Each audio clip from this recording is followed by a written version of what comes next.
And a good spiritual morning to you once again. I'm Father Cosmas. Thank you for joining me today from my office here at church for a quick chat and, of course, our morning cup of coffee. And once again, let me begin by saying Christ is risen, Christos anesti. Hope we're enjoying a beautiful Paschal season. And I wanted to talk today for just a couple of minutes about something that I think is important to discuss because I think it affects our marriages, especially the marriages for those of us that have been married beyond 25 years.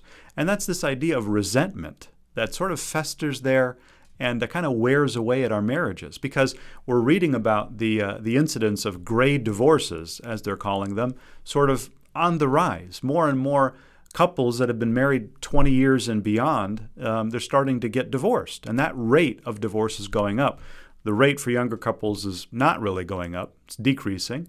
And of course, you could make the argument that, well, younger couples, they're just not getting married. So the ones that actually are getting married, they're less likely to get divorced. And that's fine. But I think realistically, we see a divorce rate increasing amongst those of us with gray hair, or in my case, no hair at all, maybe a gray beard divorce rate going up, because I think we don't communicate effectively.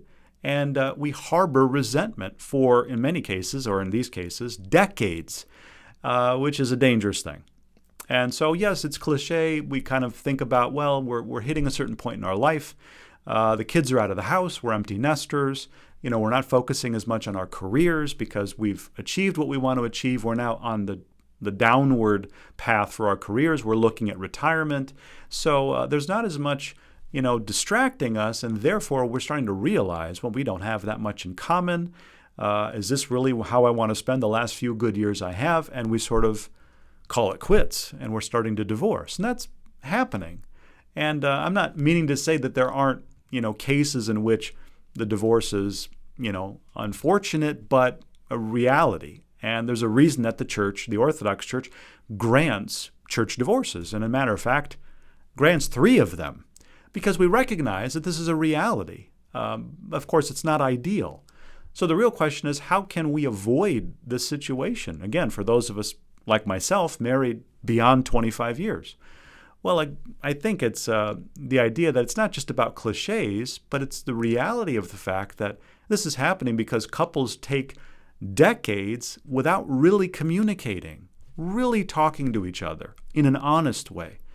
We're tired. We're working full time. We've got kids to deal with. The last thing you want to do is come home and have an argument with your husband, with your wife. So what do? You bite your tongue.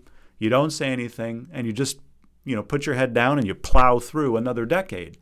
And you say, well, it'll get better when, work is better, when the kids are better, when they're out of college, when we don't have to worry about this.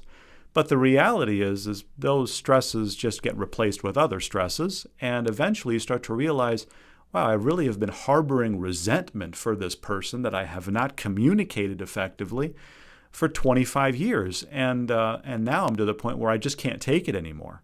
And that's obviously not the position that we want to be in.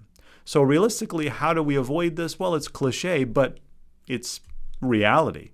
We have to spend time working on our relationship. We have to dedicate time to work on our marriages. And when I say that, I don't just mean go for walks and hold hands or have a date night or go out and travel. Yes, of course, do all of those things, and anyone's going to tell you to do those things. What I'm saying is something I think a little bit more difficult, which is you have to really be willing to have the fight. You have to really be willing to talk honestly and openly with your spouse, with your husband, with your wife. If there's something bothering you, you have to be able to say it. You have to be able to verbalize it. Now, yes, it's better that you don't fight about it and say hurtful things. You should communicate it effectively. But sometimes it takes the fight to get the truth out. And it's better to have the truth out and deal with it than to suppress it, let it sit there and fester for 20 years and erode the foundation of your marriage so that all of a sudden, when those things that were distracting you are now gone and you're left sitting across the table having a cup of coffee with this person, you say, I just can't do it anymore. And you're done.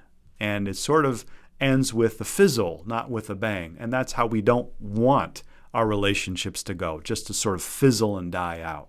So take the time to really communicate. And we have maybe, hopefully, just a few months hopefully a few months of COVID left where we're forced still to be somewhat in some close proximity. We can't be out doing our own thing as much as we used to. Take this opportunity to sit down and have open and honest conversations with the person that you're supposed to love the most after Christ, and talk about it and make sure that there isn't any lingering resentment there wearing away and rusting the foundation of your relationship, so that as you move forward, you're stronger and stronger as the decades and the hairs go grayer and grayer. Once again, may our risen Lord bless us and keep us this day and every day. Christ is risen.